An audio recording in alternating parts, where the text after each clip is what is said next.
If you have the ambition to find an answer, you'll get an answer. No one wants to listen to someone drag on with no excitement or little side comment. I just feel like it's more fun when you're entertaining, and people are more likely to listen when successful people or curious people. And make sure to always have integrity.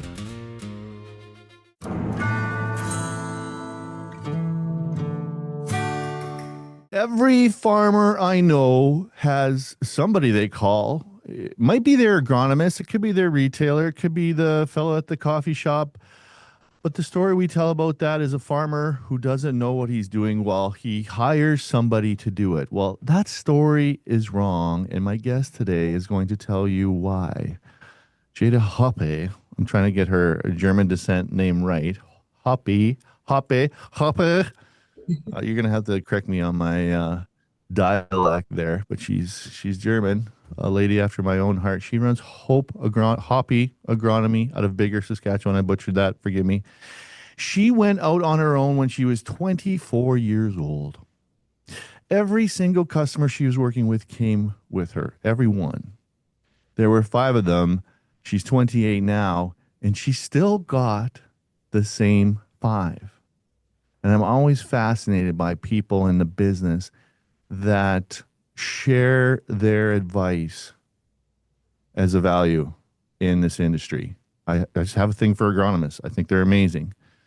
And so she didn't invent that move. There was a woman that she worked under who had already done this. She left, she took her customers with her, and then she had sat down and taught Jaeda how to incorporate a business.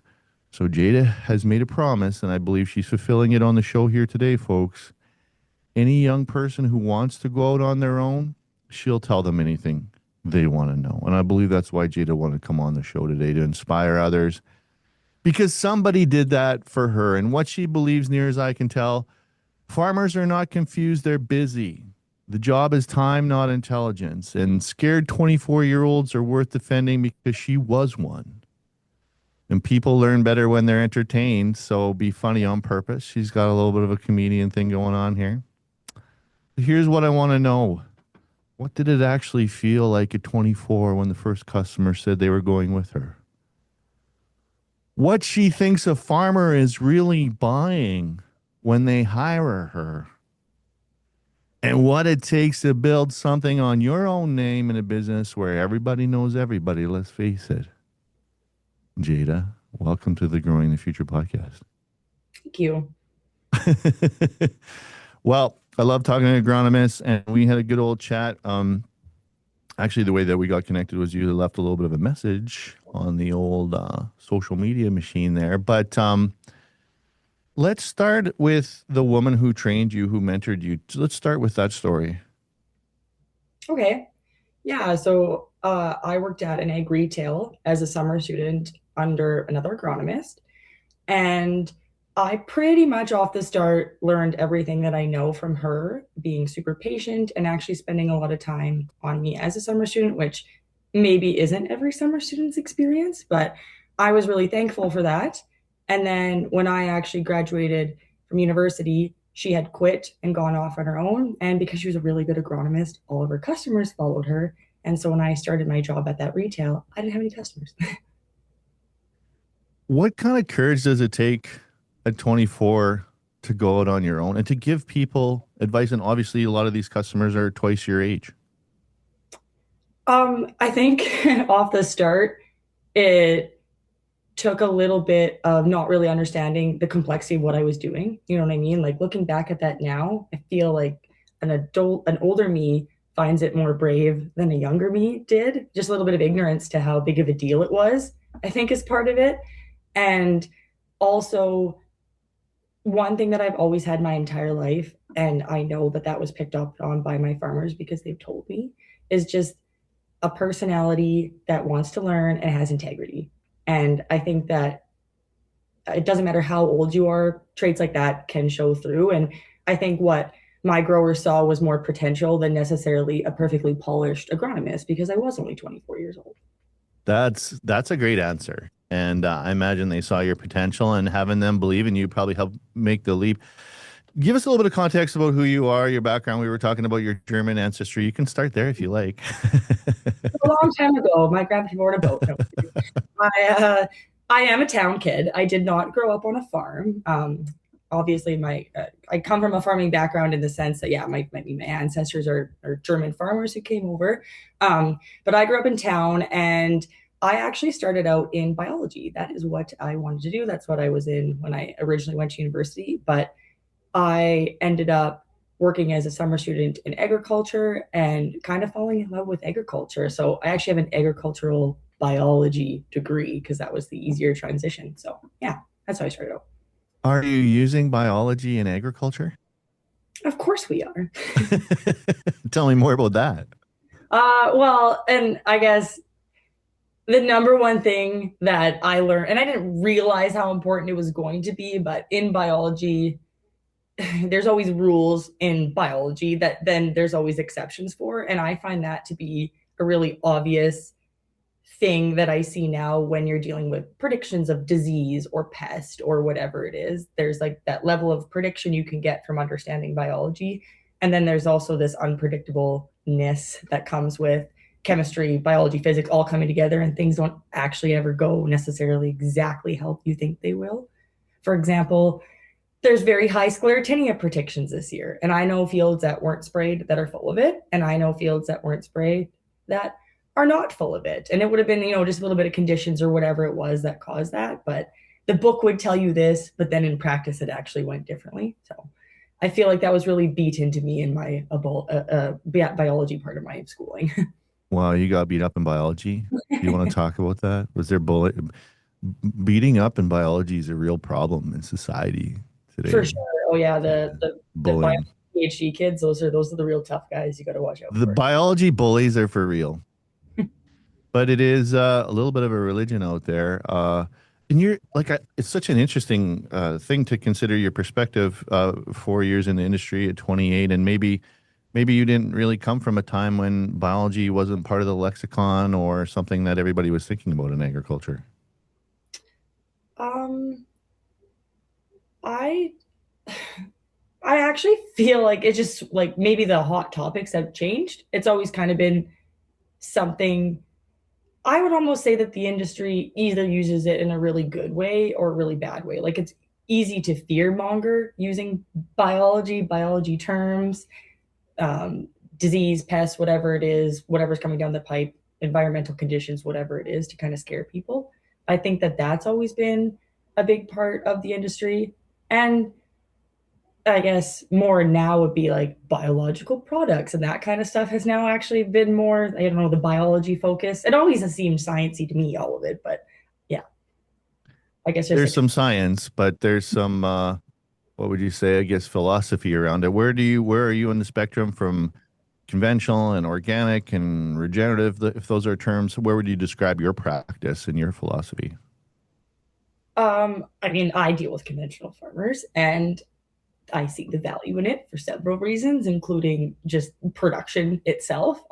Obviously, we know that when people go organic, the level of production goes down significantly, and we're not going to feed the world with organic farming. I also, in regards to like the biological products and stuff, I always encourage people to try things. I think that the industry needs people to be the entrepreneurs, to be the first people to try products. And there's lots of growers that won't. So you need growers that will. So I never try to deter anyone from trying something. But the amount of them that I've seen work is pretty low. I actually am coming up with a net zero off the top of my head right now. But Wow, 0 for 0 on the biologicals. You're going on the record to say that? yeah, if I'm wrong, if someone would be like, "Oh, well, you've seen this one and it worked great," I will take that back. But off the top of my head, no. Biologicals and or biostimulants. Is there categories like, or is just the live bug in the jug? You're good. The live bug in the jug. Yeah, I honestly can't, and I could be very wrong on that. I will admit, but nothing that has been presented to me has shown great results.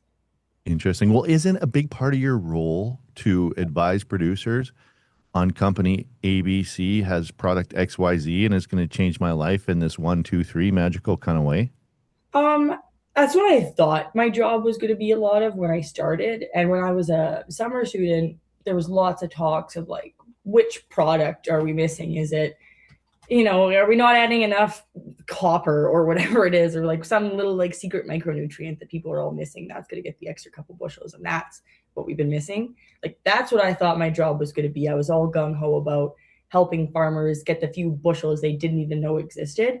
And then what my job actually is a lot of now is you need to go spray that now. Like it is going to stage out if you don't do it in the next 2 days. And the amount of money that you can actually save someone from just literally getting them to do something on time because they're busy is huge. Or making them remember that they have really bad wild oats in a field, so they should, like work something in the fall or spring for it. Just little things that are on their mind. They're very smart people. Reminding them, giving them an extra opinion on stuff like that is actually probably where the value comes from. And I don't think Interesting. like I thought that off the start. Shocking. Well, it sounds like people are paying you to raise your voice at them when they need it the most. Is Yeah. that an I also element? tried to convince them that it was their idea. I've gotten real sneaky about it. Wow. That is next level reverse psychology. I love it. I hope Well, they're when did you think, hey, maybe I could do this on my own? Maybe I have an opportunity for my own business, or was it that you had that example from somebody else that helped you with it? I always knew that was my long-term goal. So I will say one of my favorite things about working in egg retail, and I recommend it to any single agronomist who ever wants to do anything, you should work in egg retail. Don't be a chem rep. Don't go to research immediately. Work in egg retail because you're going to get introduced to research. You're going to get introduced to all the reps, and you're going to get introduced to agronomy and selling, right? You're going to see all the aspects of the industry.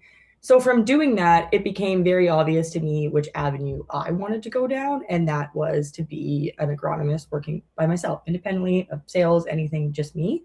And also having the agronomists that had mentored me do that obviously really helped. And so it was kind of a long-term goal for me in the back of my mind, but the opportunity actually got brought to me. I didn't go out and pursue it. So I probably wouldn't have done it that young, but I had two farmers approach me about going out on my own, and that's why I did it.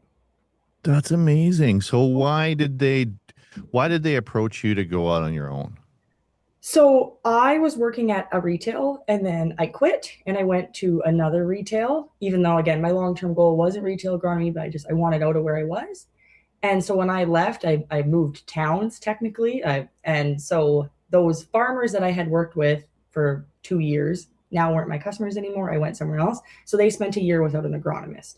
And in that time, they're friends. They talked about it and they talked about how there was a few times they had really bad flea beetles that year and they thought about phoning me, but they're like, we shouldn't bother her at her new job. And they ended up kind of coming up with an idea that it would be a really good idea to just hire me privately. So yeah, they went into my mom's a hairdresser. They didn't have my phone number because I had left my work phone number at that employer. They went into my mom's salon and asked for my phone number and phoned me. Does your mom do your hair? My mom does do my hair. She's always Kudos. mad that I like didn't do anything to it today. It's just We should have got your mom to do an updo I should just for have. the podcast. It'd been Mom's nice. gonna be on the podcast. You get some free advertising. What does your mom think of you being an agronomist when you grow up? If you ask either one of my parents to define what I do right now, I think that they'd be embarrassed. They'd struggle a little bit. But they definitely, I mean, my mom in a small town, everybody pretty much has a farming background. Like lots of her customers, for example, are work in agriculture, whatever. So she seems like proud but unsure a lot of the time on what it is exactly that I'm doing. But she actually grew up with one of my farmers too. The guy who came into my mom's salon, they have like history of being her. My mom's childhood best friend was actually their sister who passed away. So they've always kind of had a connection too. Small towns. Cool. And what does your dad do in the community? My dad is retired now, so he golfs, but he was a engineman for CN. Interesting. Well, that's really cool. So I'm wondering, so you're saying people actually asked you, so that kind of made it easy. That kind of lubricated the wheels for you going on your own because people were at a demand for what you're offering. Yes, yeah. I also, sorry, just wanted to add, my mom also owns her own business. She'd probably be upset if I just called her hairdresser. She owns her own salon, and I'm a business owner. Hey, let's be real. Your mom is an entrepreneur. And Sorry, hey, mom. anybody who runs a business and hairdressing is not easy. That's a There's hard a lot of business. therapy there. There's a lot of therapy. Like talking to Well, people as their therapist. I mean. probably in the same spirit that you go there to get your cut your hair, but it's actually about, telling that person your problems. Mhm. Agronomy is probably similar. Let's be It, real. I know, it is, and it is funny. I actually work. I don't want to out them too bad, but I work for farmers who are siblings. So most of my customers are family farms, and they're brothers that work together, or brothers and sisters. And it is funny to be a part of like a family dynamic. I will say that they all love each other very much, but it is funny to see sibling interactions versus just normal business interactions. I think that's also a part of agriculture that's super unique. I have siblings too. I know what you're saying. I've been in business with them.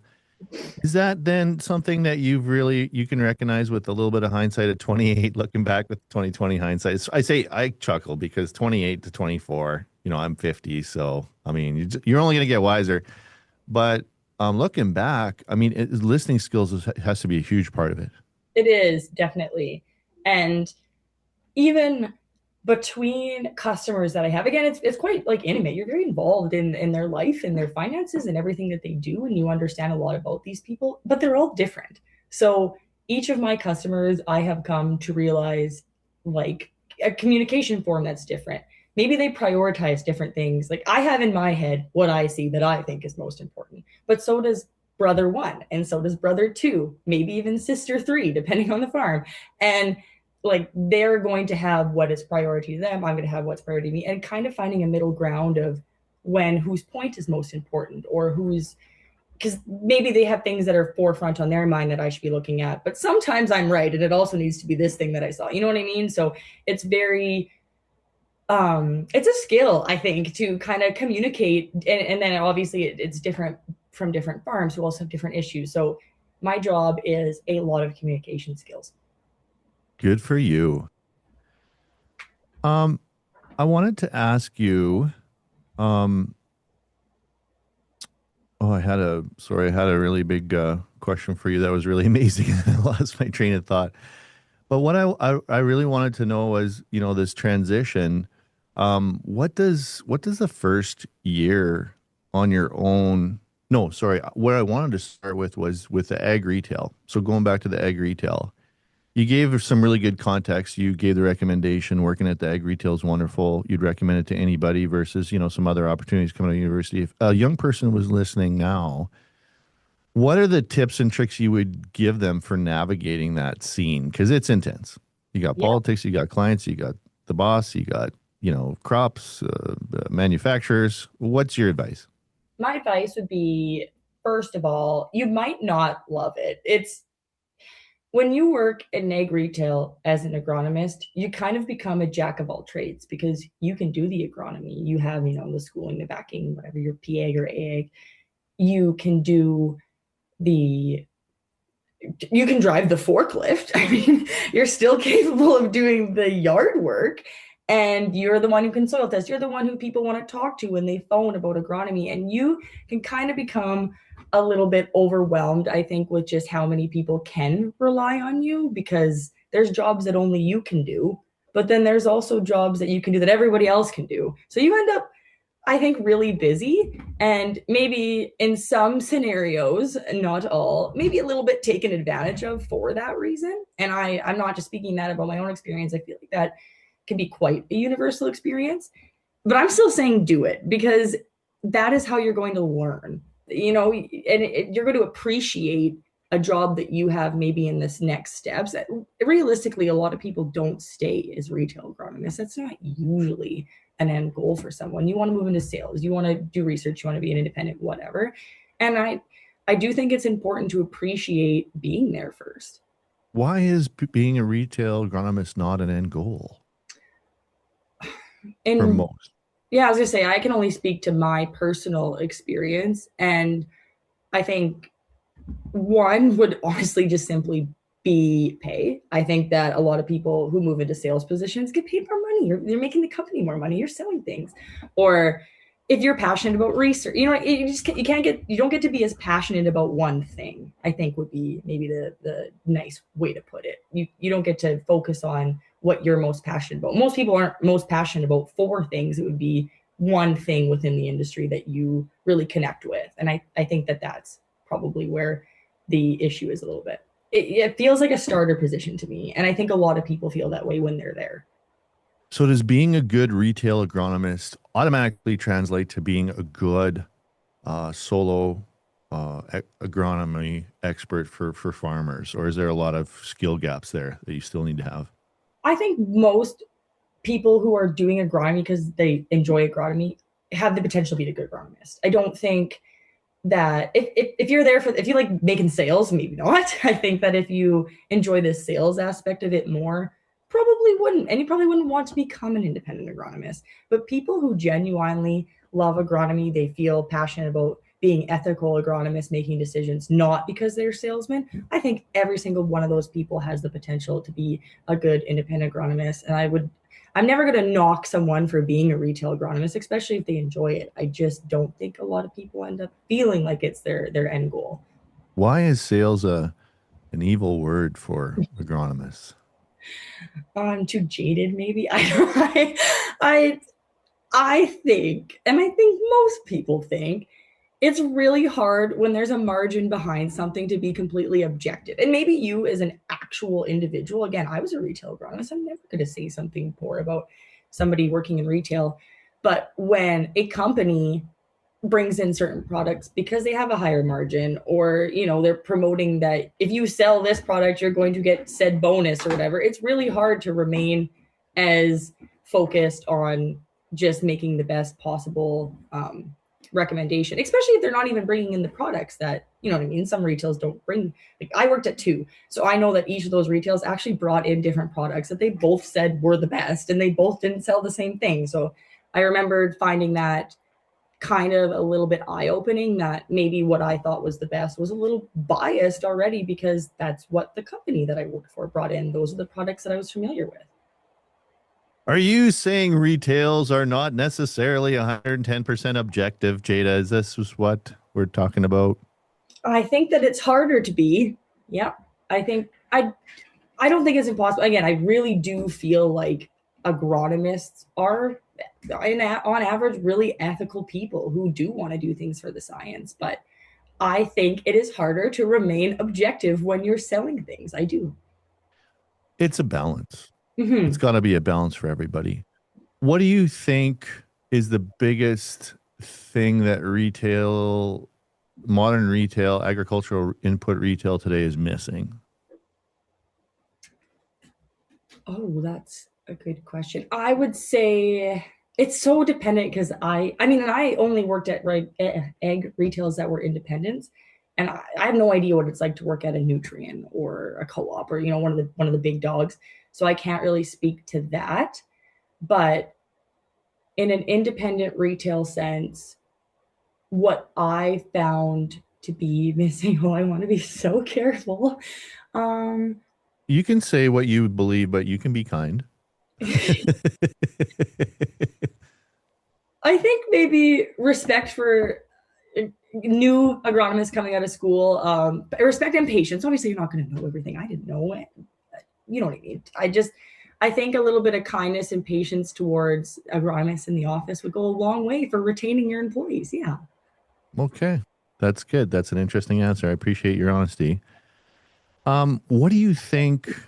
I don't want to talk about retail forever in this conversation, Oh, but I'm thank curious God about your I thoughts. respect. Yeah, I'm putting you on the hot seat here, but forgive me, that's where my curiosity is just a second, and it'll move on here shortly. Squirrel. But what do you think the future of retail is going to look like? Yeah, that is actually really interesting right now. I think currently there's already been a big shift in this area where there's retails that don't even usually have anything at their home base office. Everything's direct to farm, and they're getting better, or they're having better prices because of being really good at predicting what people are going to use, whatever. They're really good at forecasting. They don't even really have a home base office, and they're selling things for cheaper because they don't even keep anything in house. And that's brought margins down, I'm assuming, for retailers that do keep stuff in house. And so there's been a big shift there and a lot more, even broader scale direct to farm kind of sales happening. And I think that that's really influenced probably retail's margins, probably retail's ability to be competitive. And I don't know exactly what that's going to look like, but it does seem like there has been a major shift in where people want to get their chemical from, how much they trust a retailer, especially when you can get things direct to farm for cheap. I think it makes people question how much they need a retail for advice and stuff like that. Maybe you search that out elsewhere as well. Maybe you phone reps more, maybe you hire an agronomist, whatever it is. I just feel like there's been a big shift in the last few years for sure. Interesting. What did your first year look like on your own as a business person, as an agronomist? What shocked you the most? Um, I think that that's a tough. I think I like going to work for the first time and realizing that it's just me. I do remember how that felt. Um, Knowing that, I mean, and I have a huge circle of people who I communicate with constantly for advice or whatever, but just actually knowing that whatever I say is just backed by my name and that's it was really, really like surreal. It was a little bit anxiety inducing, but also really cool, I guess, in a way, because everything that I thought belonged to me now. And I do like that. I like that I own the rights to what I say and what I do and what I think always. I have complete autonomy over my life, and that is something that I really value. That sounds great. How then do you, I mean, it's just you, where do you find support in your recommendations? Who do you look to as Yeah, and that experts I or? think is something that people often worry about if they go out on their own. And I would say that that is, if you are passionate enough about what you're doing to ask questions and to sought out help, it is easy to find. There's two other independent agronomists in Biggar, the girl who had mentored me, and then there's another agronomist who was working for years before as well. And as soon as I went out on my own, that other agronomist woman reached out to me and just said, "Hey, now that you're on your own, like don't view me as competition, view me as an asset." And I phone her all the time. And there's a few independent companies, like agronomy companies, that I have good connections with that I also would phone easily, talk to. And then now I just had a friend last year go independent who I've always trusted, thought was a great agronomist. She stayed in retail a few years longer than I did, but always, again, had the goal of going out on her own. So there's four people that I probably talk to every single week.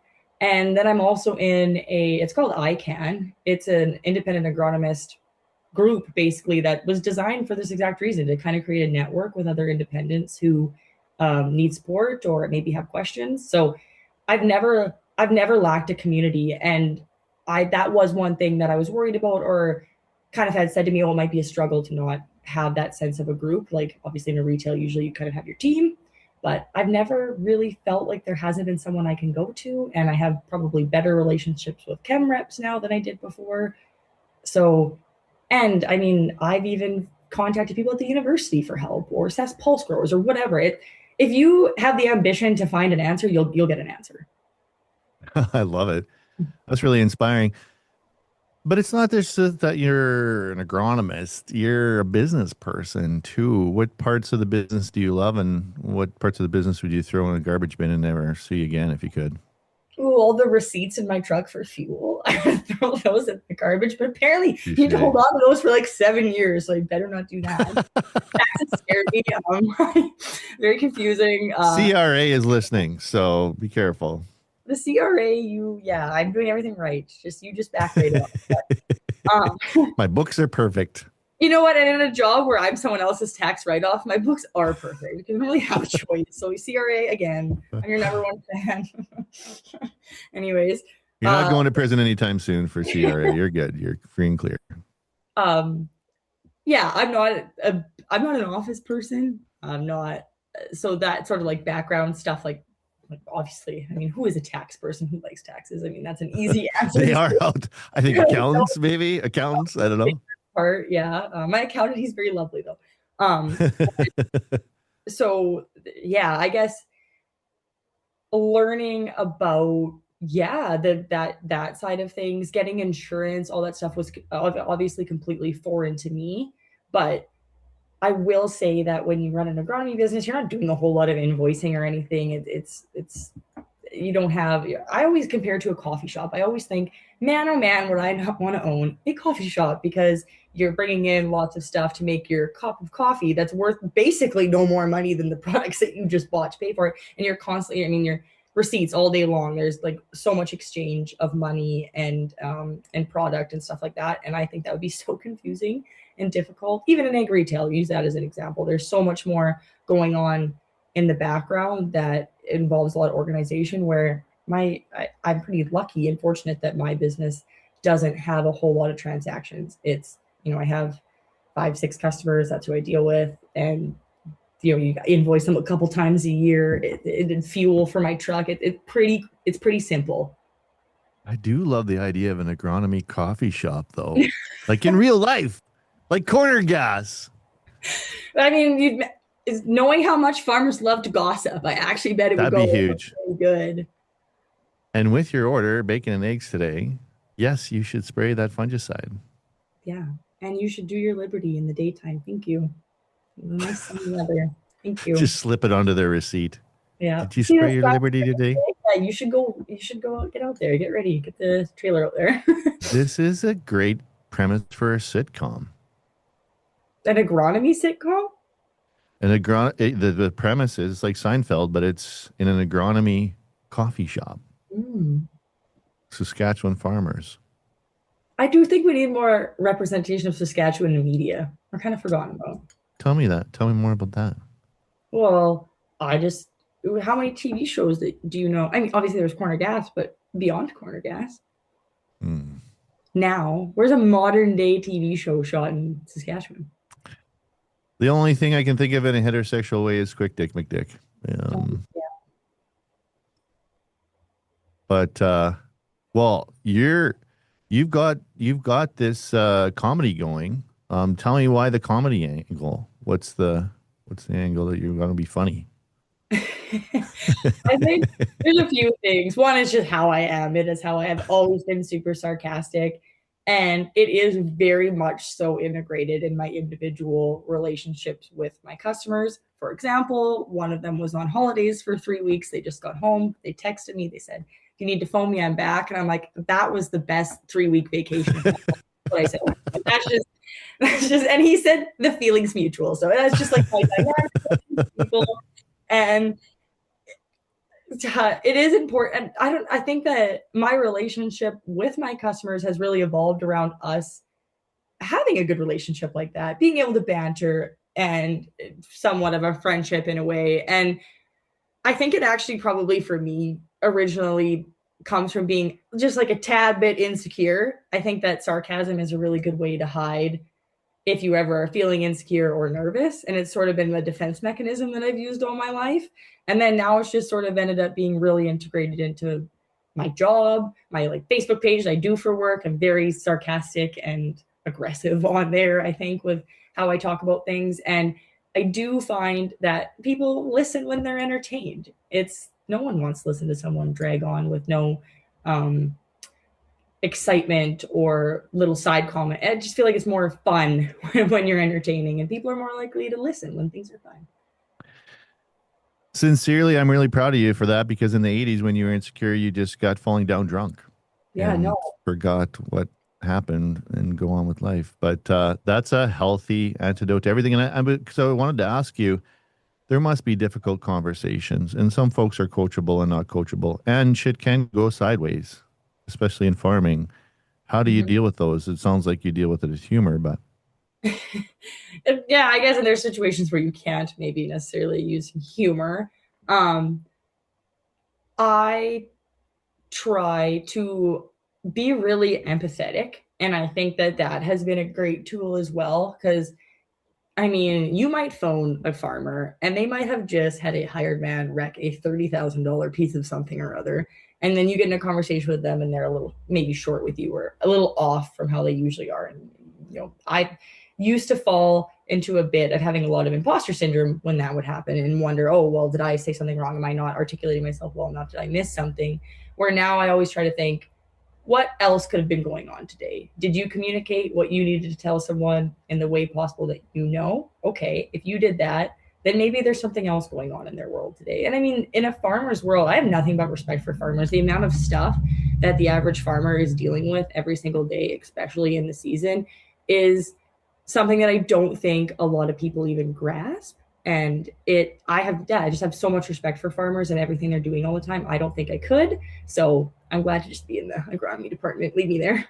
You don't think you could with all your agronomy superpower? It's Farm not the the world? part. Go It's just Manette? like predicting when you should buy your fertilizer and uh, always like equipment sales and all the stuff going on, things breaking, and you also having to be a mechanic on top of understanding agronomy, on top of understanding finances and making predictions on when to sell your grain, buy your fertilizer, whatever, all that happening all in unison at once, while also maybe bossing around some hired men who only are qualified for seasonal work. So that's why they're on the farm. Like that is a lot. And I don't think that a lot of people really think about that. God bless the hired man who make the world go round. Yeah. How are how is your mental health? How is the mental health of the folks you work with out there? Because we hear a lot about it and we know the stats, especially with men and Yeah. especially in agriculture. I feel like I work for people who are like top of the line farmers. I work for people who do a really good job and I think have really well balanced lives. And I actually look up to my farmers a lot as the kind of people that I want to be. So a lot of even modeling how to deal with stress has come from my customers, and a lot of it has been, I get a flat tire, and that's a big deal for me because I just have a truck, and I phone one of them for help, and six things have already gone wrong that day. My flat tire means nothing to them, and not nothing to them is in not helping me, but in like the grand scheme of their day, helping me with that is so minimal. And I actually think that my customers are really good compartmentalizers in order to be successful farms. So I think that I have got to lay witness to like some of the best in farming, some of the best in taking care of themselves and their families. So I think my farmers' mental health is great. I hope, unless they're really good at gaslighting me about it. But I also, when I first started as an independent, one of my customers lost their dad, and I got to be upfront and personal in the moments where a lot of people aren't around, because it was harvest when their father passed away, and to be out on a farm with people who had just had such a bad loss but have to keep working, you have to keep going, and that watching them kind of grieve their dad while having to be busy and get things done was honestly it like yeah, that was something to, I don't even know how to describe it. It was something to watch, like having to watch people persevere through grief. And people don't even realize that I'm out there, right? I'm just their agronomist, but I laid witness to a lot of watching people grieve that I wasn't expecting, if that makes sense. As I'm listening to you speak, I'm wondering, has it helped you grow and mature and get wiser so much more quickly being around, surrounded with, because you must work with them almost as much as you work with a lot of people, except when they go on holidays. But I mean, this is a close relationship. You work closely with them. You are the sum of the five people that you hang out with the most. Mhm. Must be a wonderful opportunity.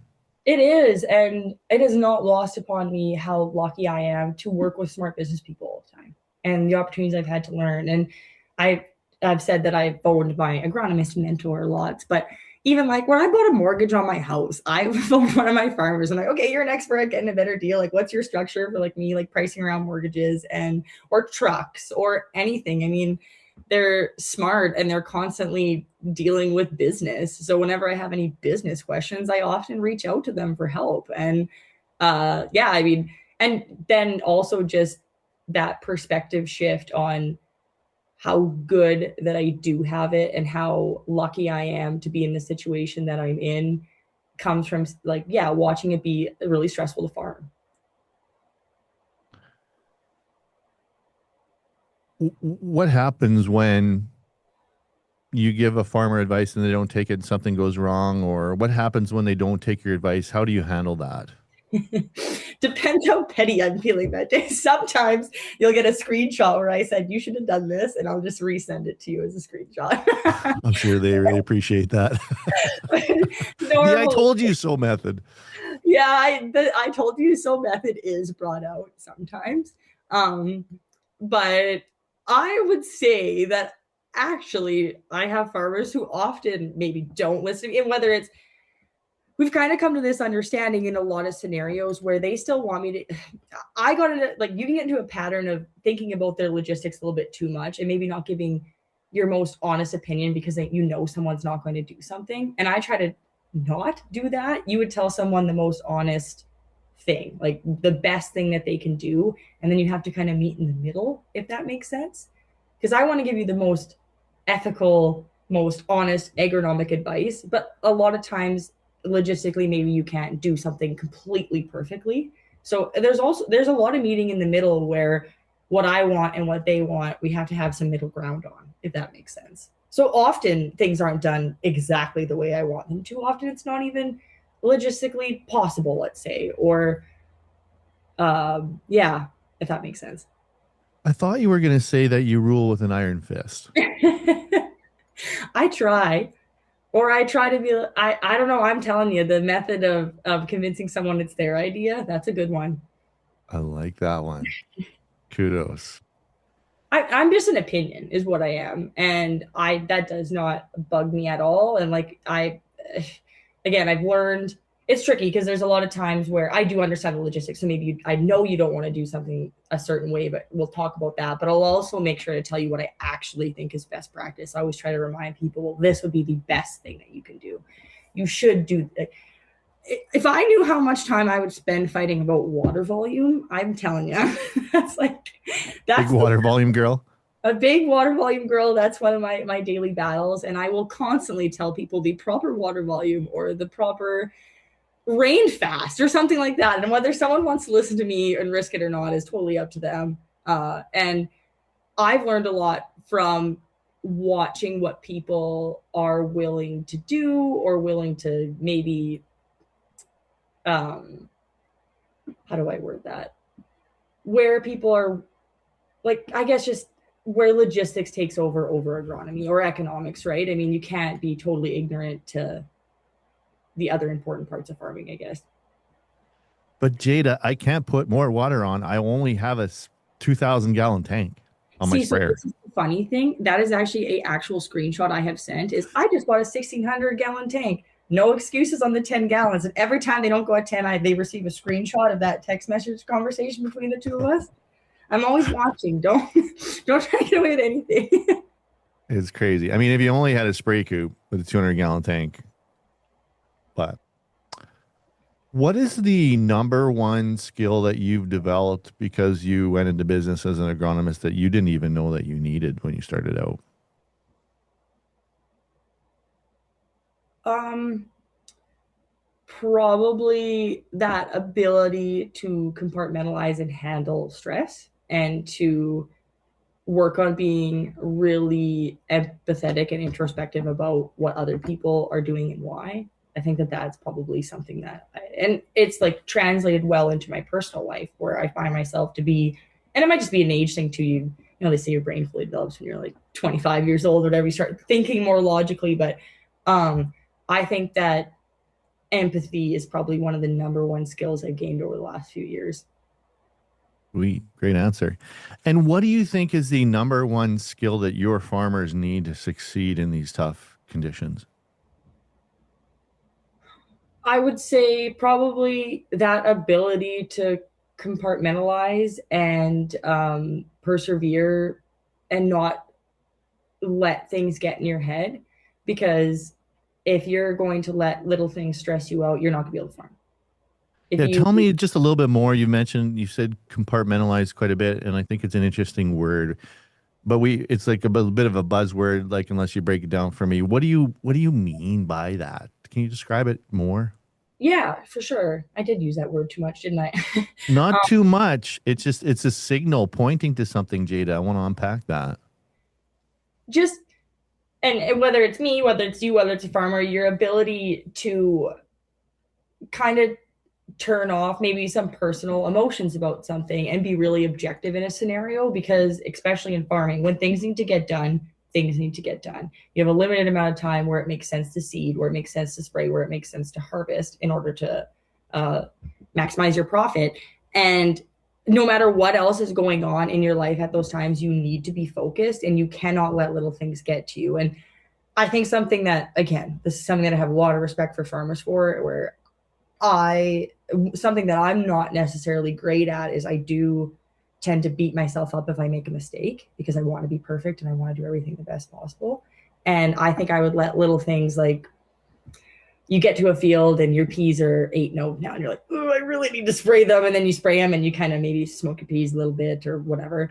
I think that that would really get to me all the time. I think that, or if fertilizer I decide not to buy and then a week later it really spikes and never comes back down again, those things would get to me. I believe if I was a farmer and working on that, working on having moments like that not impact the rest of your day, not impact your confidence to make a decision going forward, is a skill that I have been learning from farmers who constantly have to do that. Because if you now believe and internalize that you're bad at booking fertilizer, let's say, then that might follow you and it might impact your ability to make other decisions. You have to be so objective all the time. So you can't let other things impact your ability to make decisions in the moment. And I think, yeah, just having confidence comes from being able to compartmentalize things. And I truly do believe that that would separate a lot of farmers and just people in business in general. I mean, kind of that's where my level of understanding has come from. But I have used it in my business and I've used it in my personal life as well. Just being confident in yourself and trying to speak with conviction, whether you totally believe it or not. Great answer. I love that. So it's protecting your confidence to make decisions despite all the wild variables that you may not control. Yeah, exactly. Cool. I love that. And I think that's likely what producers have you on board for. They can keep making decisions better if they have somebody else that's in it with them and For they're not sure. alone. Yeah, exactly. It's more of a partnership on making decisions than it is making the decisions for somebody. And is it a bit of a democracy if you're wrong together? You can equally take, because it must happen that you make the wrong call now and then. I mean, you never want that to happen, but in 4 years of growing with X amount of clients and X amount of acres. Yeah, for sure. I again, it's a little. Most of my dynamics are interesting because it's siblings, so they would call themselves probably 50-50 democracies, and I'm like, well, where's my vote, you know? And trying to, so you're not only trying to convince one person, you're trying to convince two or maybe three people of what you think.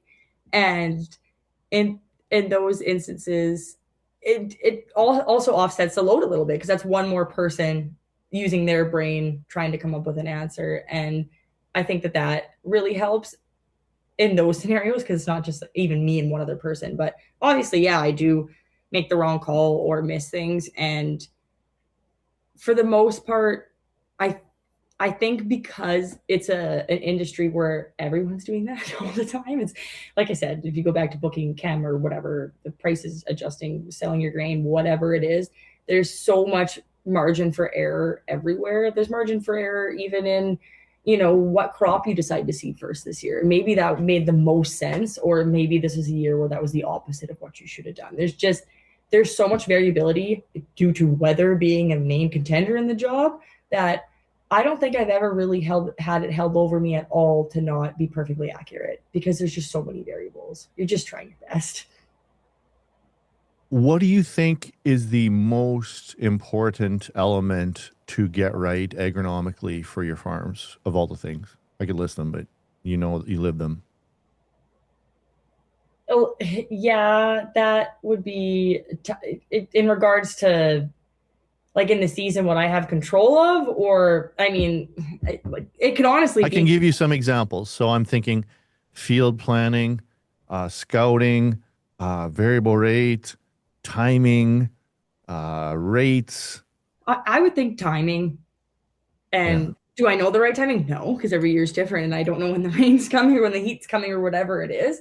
But yeah, if you could time things as best as possible, and I mean that obviously you could spread that out throughout the whole season. The I hate to sound for our certified here, but like the right place, the right time, but like put that over at everything, not just your fertilizer. That was not on my bingo card. You're going to go for our certified on me. Whoa. Yeah, but those terms are good. Right place, right time, but across multiple boards of stuff, not just your fertilizer, would be really important. Right timing. I like that. And that's such a huge thing in business, but especially with cropping. And is your business practice, your agronomic practice complete, or are you looking to add more components in the future? Um, I often think about that question myself. I think for the most part, I do like being alone. Like I've often have people ask if I would want to hire someone, and I don't think I would. And that's mainly because my relationship is with my customers and me, and I don't know how I could really sort of translate that to somebody else. Um, and I definitely, I have not, I mean, my customers do VR, a few of them, and I have nothing but respect for the people who provide that service to them. I'm not that guy. I understand it. I worked at a retail who did swap mapping way back in the day, and like I understand the concept, whatever. But that's not my area of expertise. And I feel like if you spread yourself a little too thin, you might not be the expert anymore on what you're doing. So I allow other people to not allow, but it's not like I make all the final says on the farm. But I'll allow that. Wow, yeah, that's a, you got a lot I'm, of power in there. I hope you use it for good. I've recommended who comes to the farm and does staffing or whatever, and I'm involved, but I didn't want to. I don't want to be the one doing it. I think that they're experts in the field on their thing. And I'm going to stick to my just like field scouting, agronomy, soil testing, like that kind of thing is where I know what I'm doing, and I would like to stay in those areas.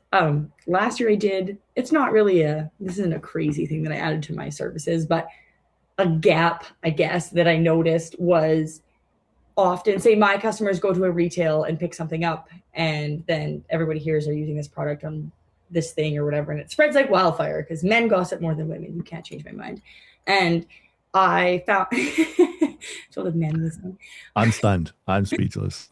And I noticed a gap in maybe people having access to information about what people or agronomists were seeing, and so I started it's a text message subscription. So once a week on Sundays, I will send out a text to whoever has signed up for it, just letting them know what I see in the field that week. And it's not specific to farm or anything. It's just you should go look for aphids, or we noticed that this generic product didn't work as good as this one or whatever, stuff like that, just to try to help. So you added an increased level of gossip for men on Sunday nights, is what you're saying? And men love paying for this?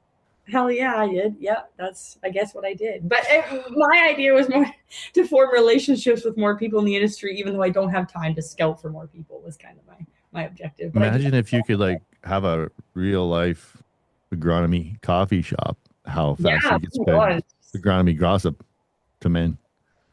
It's sounding more and more like a plan. Oh, I love it. Well, I would come for a black cup of Java if I was ever in the vicinity, that's for sure. Are you good at saying no then?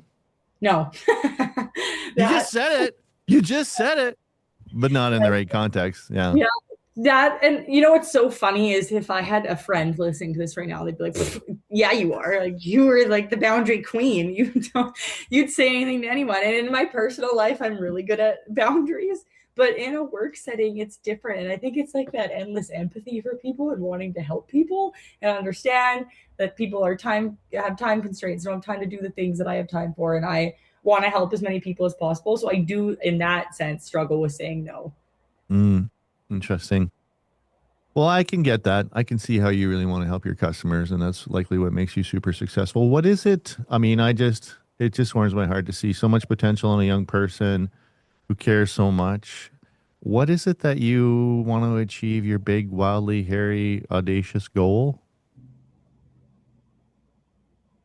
That is something that I think about lots. Like for I'm a very goal orientated person, and one of my big goals was to become an independent agronomist. And I guess, like you said, like where do you go from there? And I have been trying to figure that out while also kind of focusing a little bit on more other aspects of my life too outside of work. I think that that has become really important to me. Like I've been like traveling the world in the winter when I have time and stuff, and I've dedicated more time to personal goals since becoming an independent agronomist.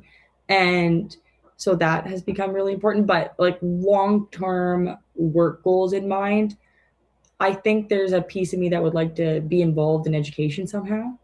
I don't know at what level exactly. I've done a lecture at the university before, actually, becoming an independent agronomist. That was years ago, but maybe getting more involved in something like that, or and helping people starting out in the industry make good decisions, know what you sign, that kind of thing. That's great. That's great. Well, I'm really proud of you. I'm really glad that we connected. I'm glad that you left a nasty message on my social media there. It was a fun way to meet. And usually when somebody does, I gotta bit like find out like what's the story behind that. I want to know. And there was a great story behind it, and a great person, and a great practice. And we need young people like you coming into the business to help. I got a big. Did you hear that feedback? that I had was a, uh that was my laptop making a noise. I'm oh, sorry. that's okay. I was like, oh, am I late for something? That's okay.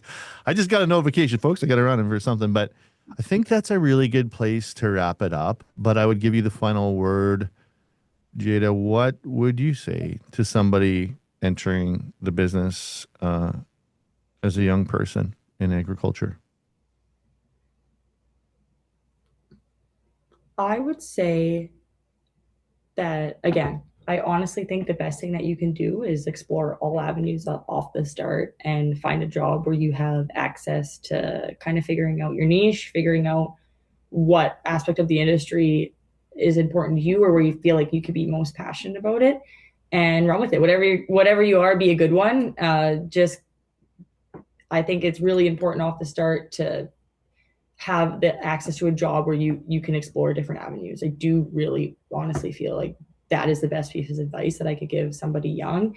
And then beyond that, know that when I started out, and I'm sure most people feel this way in any industry or any job, when you look at older people around you who have experience and feel like they have it together and know everything, they probably also don't. It's a ever science. It's an ever changing industry. There's a new information all the time, and the more you learn, the more easy it's going to feel to sit with the unknown and understanding that you're not going to actually know everything all the time, and working with that while also having the confidence to make decisions. It comes with time, especially if you put the time and effort into learning things and to um, I would think something that is important to being an agronomist, that is one of my favorite traits about myself, is being super curious all the time about everything.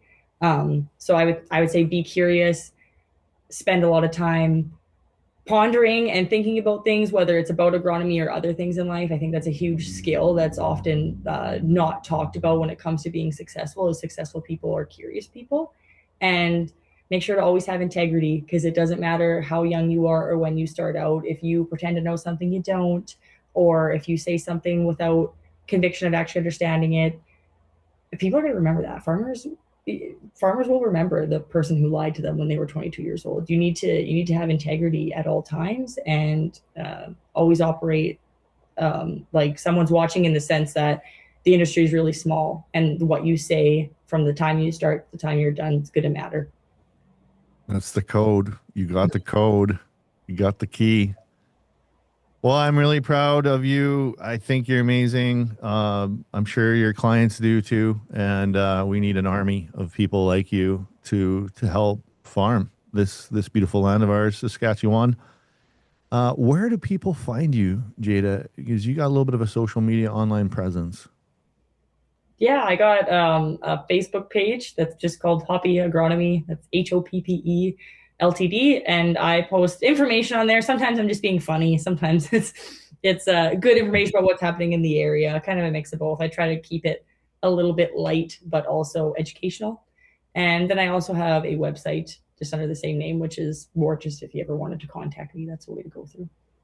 Right on. Well, high fives. Thanks so much for coming on the show. I have a feeling we're going to get, collaborate in different ways. We talked about having you on as a panelist, and well, if you know me, I have lots of ideas, but it's been fantastic having you on the podcast, letting you tell your story. I'm sure it's going to be an inspiration to many young agronomists, and keep up the good work out there. I appreciate you. Thank you. Thanks.